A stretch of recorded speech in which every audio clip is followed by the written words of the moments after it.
A salute to the seniors. Hello, everyone, and welcome to the Watson Brown Show, presented by IWC Cash and Carry. Alongside Tennessee Tech head football coach Watson Brown, I'm your host, Buddy Pearson.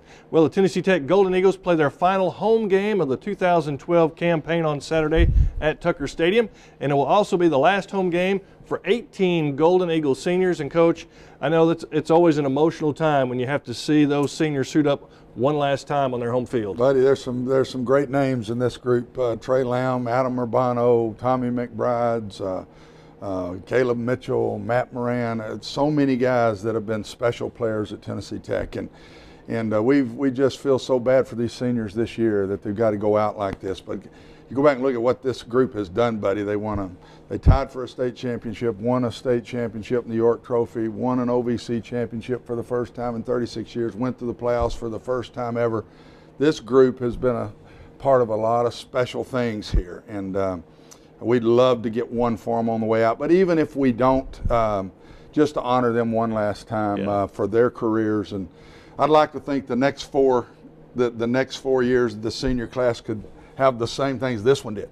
Yeah. We'd take 2 more state championships in the next 4 years. We'd take an OVC championship and get in the playoffs again. We would. So they've done a lot. They've left a legacy. They've left a lot of pride in this program. If we didn't have the pride we've had this year with what's happened to us, buddy, this could have been an embarrassing year. We hadn't won any games much, but it could have been embarrassing. And the pride that these kids have had and just going out there every week and keep going, and that is kind of passed down, I think, from these last 2 senior classes. And those seniors will be honored on Saturday as Tennessee Tech hosts Tennessee Martin. We'll talk more about that game in just a bit. Now we talk about this past Saturday's contest, Coach. It sounds like a broken record. It's another heartbreak. It's another close loss. You suffer just another excruciating loss to a very good Eastern Illinois football team right there again in the football game until the very end. And it's just, I tell you, it's just deja vu all over again. Yeah, it's a broken record. It gets. We all get tired of talking about it, buddy. I mean, you say the same things every week, and everybody says it must be a little clinic talk they do here, but it's the truth. I mean, we play our hearts out. We play well enough to get to the chance to win the game. We don't hardly play well enough to win the game. And there were about 4 or 5 plays in this football game again. We busted a coverage for their first score. Yeah.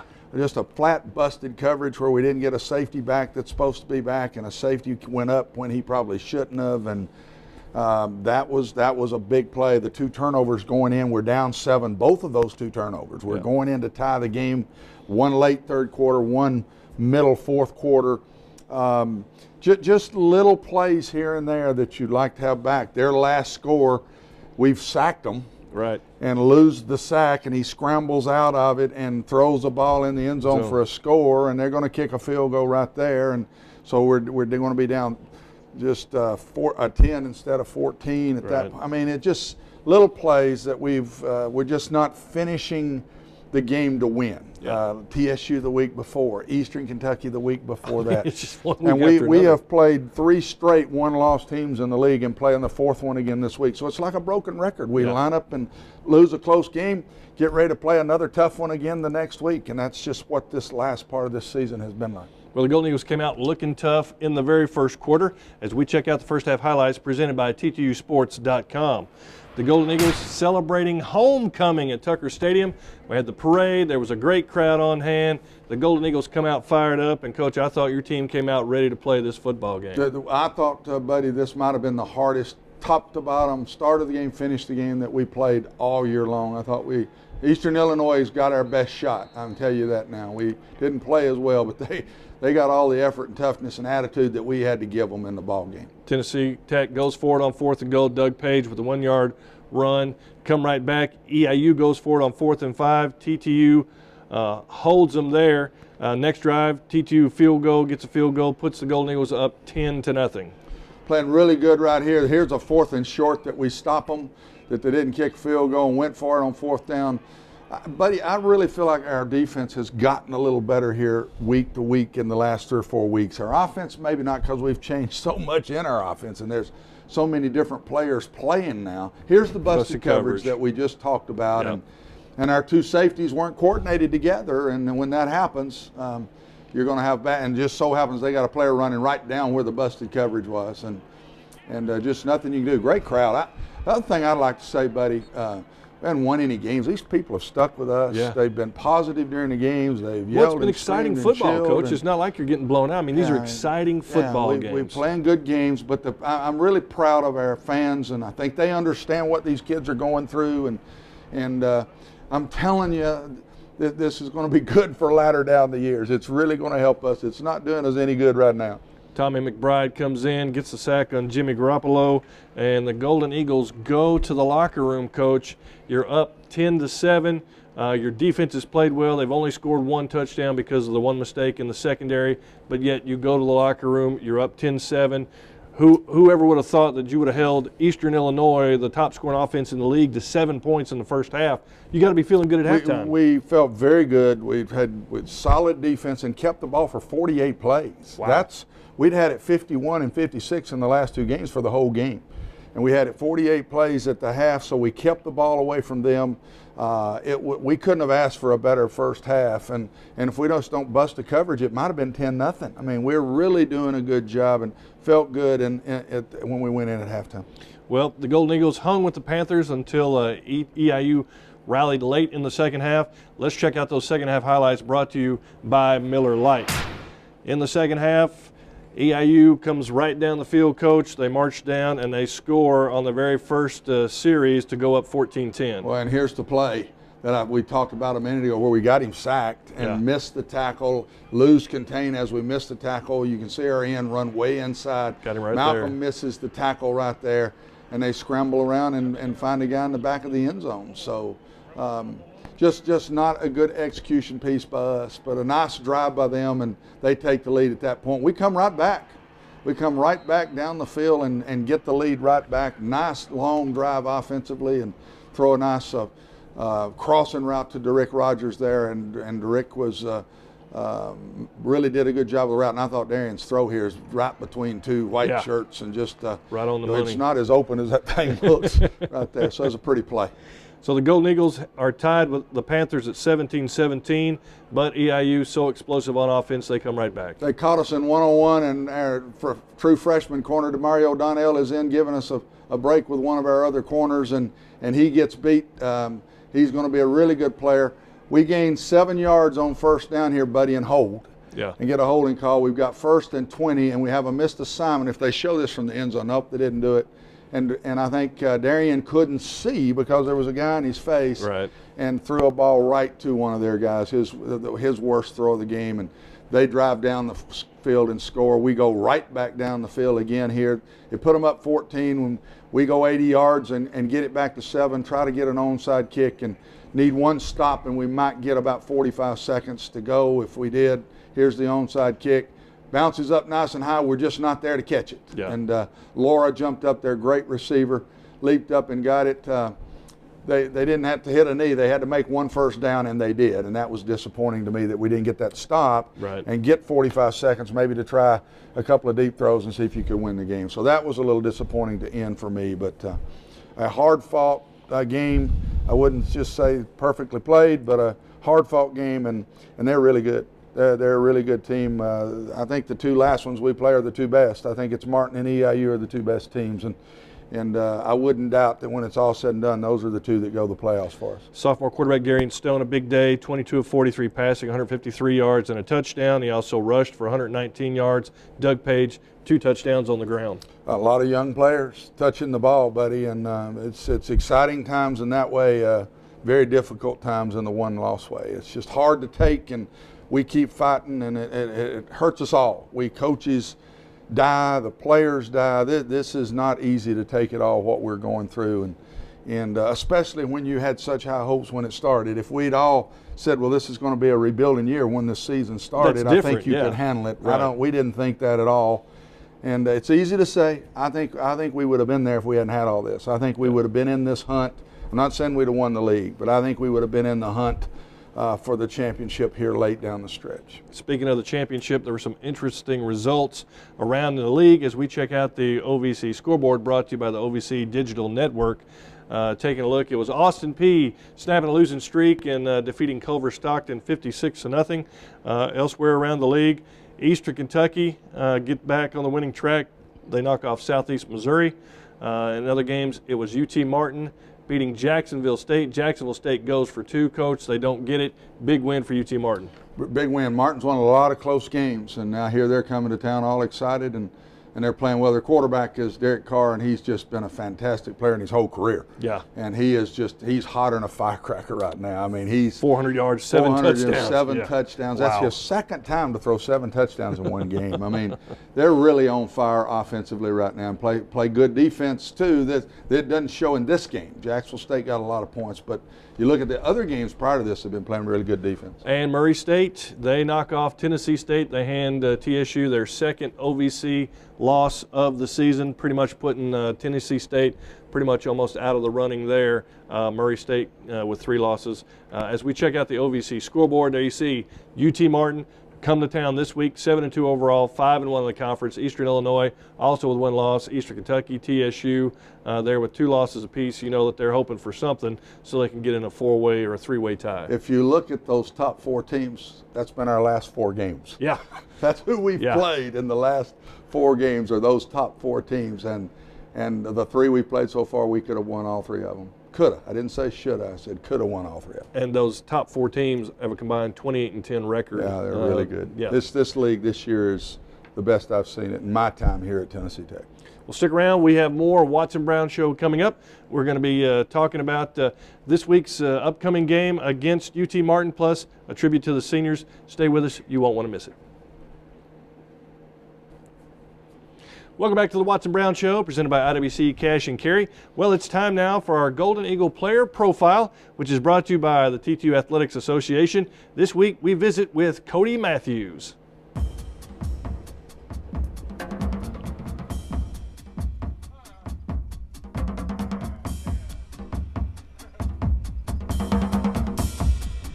Name's Cody Matthews, and I play the W wide receiver at Tennessee Tech. My father got me started playing football when I was really young. I kind of played every sport, and so football was just another sport, but it became much more than that. The players motivate me to play more than anything, because the relationships I build with them, I can take those for the rest of my life, and also with the coaches too. So I would say players and coaches motivate me to play more than anything. My biggest influence, probably my dad. He's been, and every coach I've had, you know, they've all been great. I've been really lucky with coaches. I've had great coaches my whole career. So, I mean, it's 4 years. Tech means so much. I've been here. You know, I've spent 3 years of my life here. I will get my degree from here.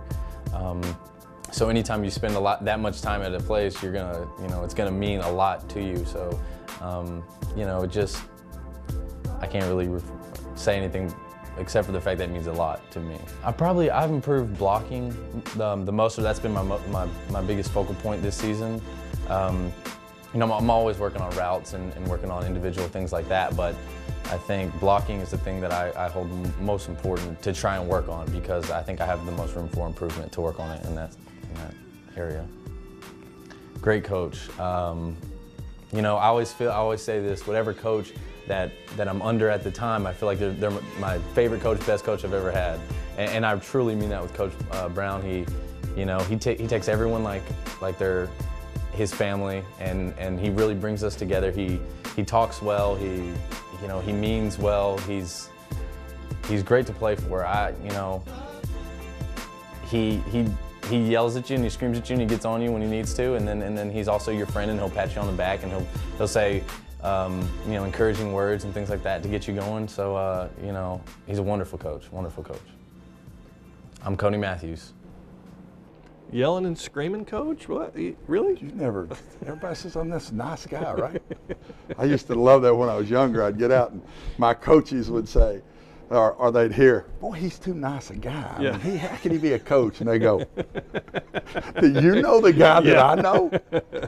Well, class act. Yeah. Cody Matthews has been one of the best players on our team this year. If you go back and watch every game, it seems like he makes a big play. He does. In every game, and we miss him just barely the other day for a huge play in the game. And But he's a playmaker. He will be the next 2 years that he's here. He will be a major factor on this football team till he graduates. Yeah, certainly is a big addition. Well, it's time now to go inside Golden Eagle football, brought to you by Midstate Sports Medicine. This week, we take a look at the folks who bring you the live television coverage for every home game. Those are the folks at WCTE.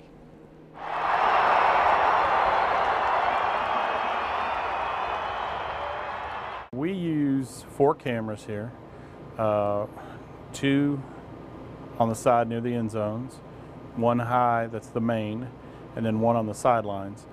So we'd have the 4 camera people, the director, myself, we have graphics, replay, an engineer to look at the cameras because, you know, during the day the light will change, especially, you know, evening to night, and audio.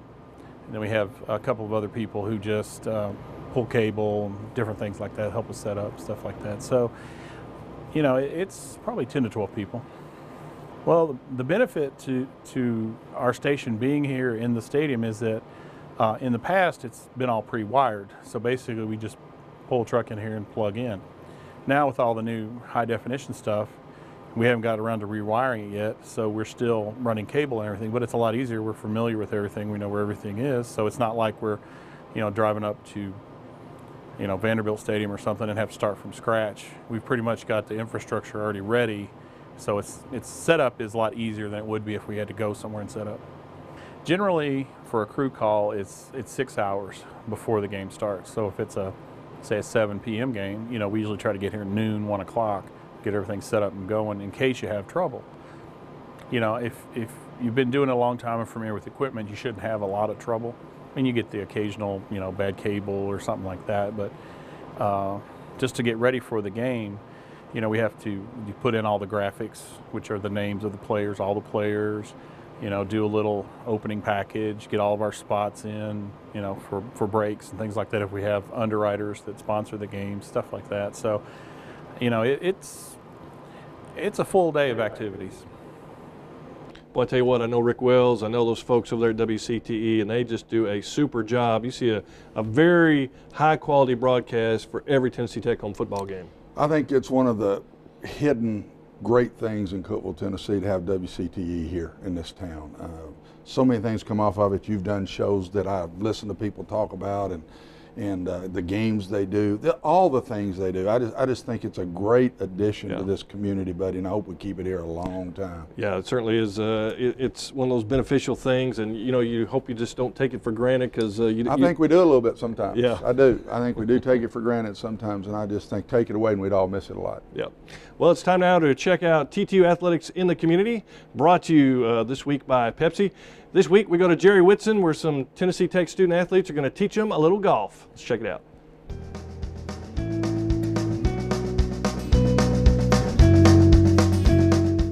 So what you want to do is you want to have your feet about shoulder width, and you want to bend over just a little bit at the waist. That looks awesome. So then all you're going to try and do is bring that club back and turn it with your shoulders. And then swing it through.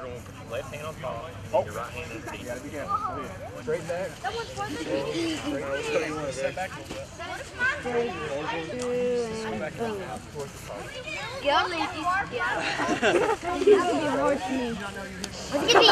bit.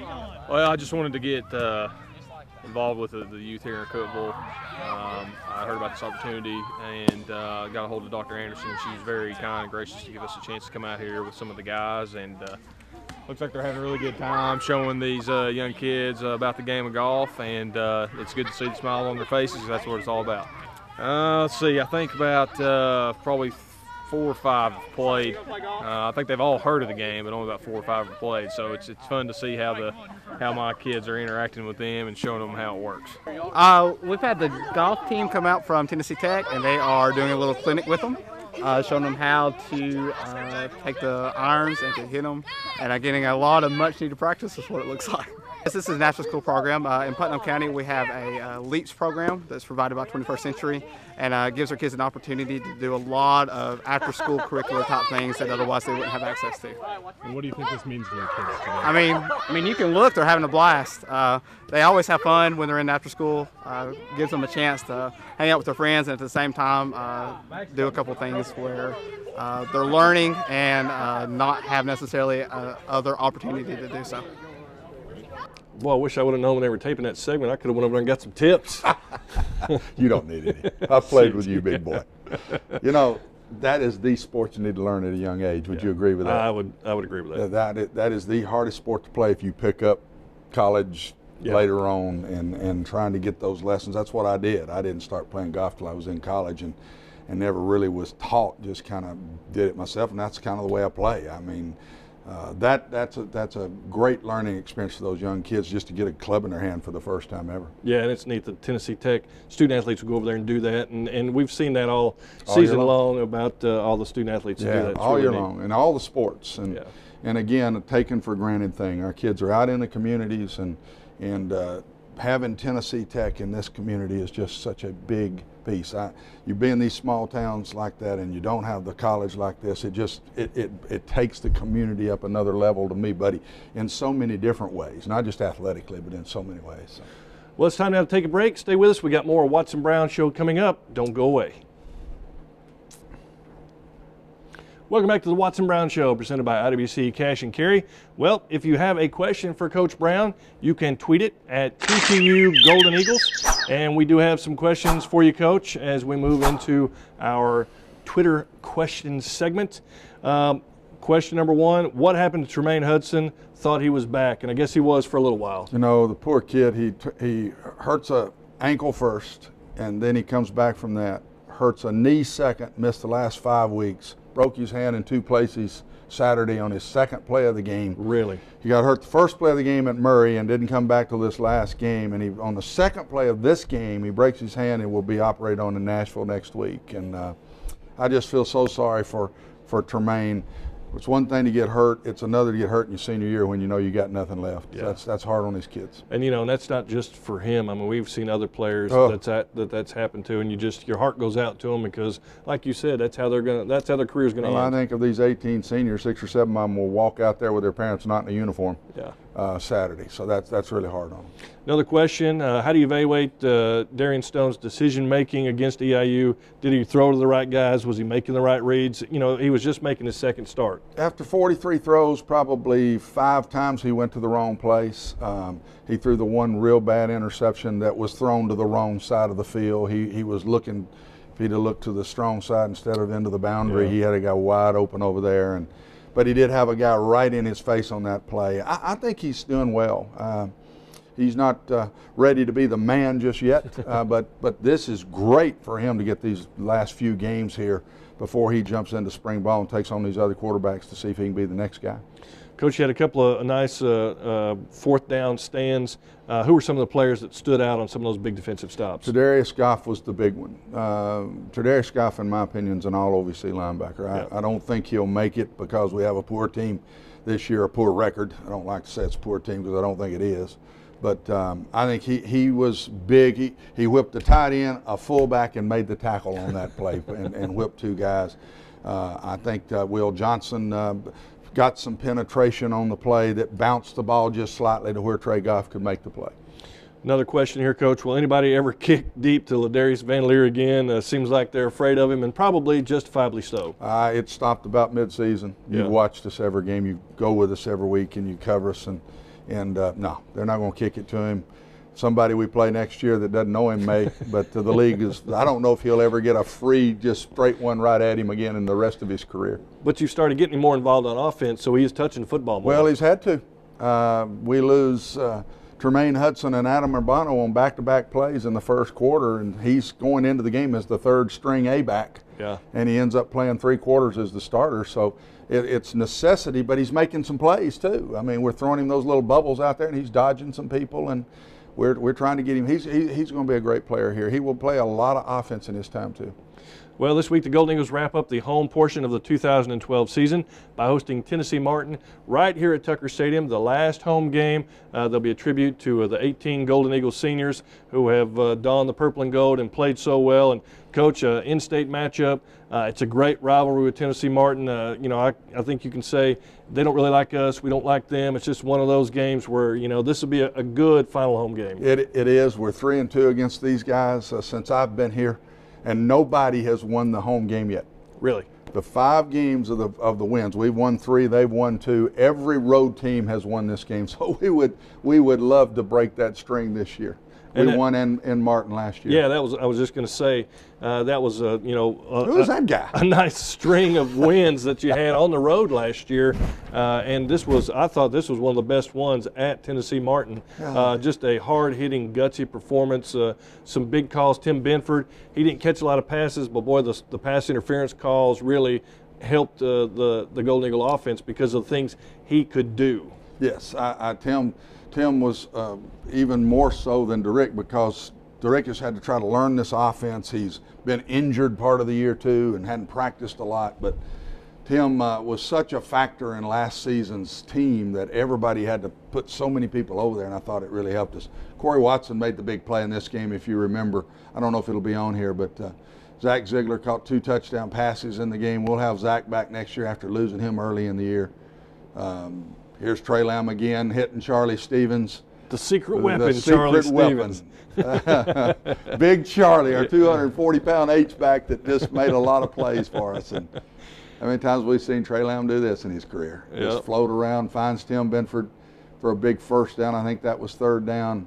Zach Sharp making a big field goal here as a true freshman for us last year. And it's not on there, but the winning put-away score was Corey Watson intercepting the pass and running it back for a touchdown. And our team played fantastic that night. I thought it was one of our best games of the year. You know, you haven't had trouble getting the team motivated to come into play. It's not like, you know, that they haven't played well. They've come out, they've been ready to play. Is it wearing on you? Is the frustration there that every week they prepare, they get ready, they come out, and they're so close, and it's got to be frustrating after a while. Yeah, it is. The frustration's wearing on them bad. I mean, it is, and they want to taste one so bad, and I worry about that, buddy. I worry that the frustration will finally get to us, and I keep saying every week they may wave the white flag. This has been really hard. They come right back and play hard again the next week, and I would bet my house they'll do it again Saturday. Yeah, let's hope they do, because the 18 seniors be honored before the game, and it'll be a great tribute to them. And it's always an emotional day, and you know, you see these kids come up and play, and you just hate to see them go. I hate to see them go, and I'm going to tell my freshmen after the game, hey fellas, can you match that record in your 4 years here? Will you do all they did in their 4 to 5 years in this program? And we'll see if they do. Well, that's going to do it this week. Don't forget to come out for Tennessee Tech's final home game of the 2012 campaign. That's when the Golden Eagles host Tennessee Martin at Tucker Stadium on Saturday at 1:30. The tailgate park opens at 10:30, and of course you can listen to the game on the radio, Magic 98.5, and see all the details of the game right here on the Watson Brown Show. For Tennessee Tech head coach Watson Brown, I'm Buddy Pearson. We'll see you next week on the Watson Brown Show. The Watson Brown Show has been brought to you by IWC Cash and Carry, Miller Lite, Mid-State Sports Medicine, and Pepsi.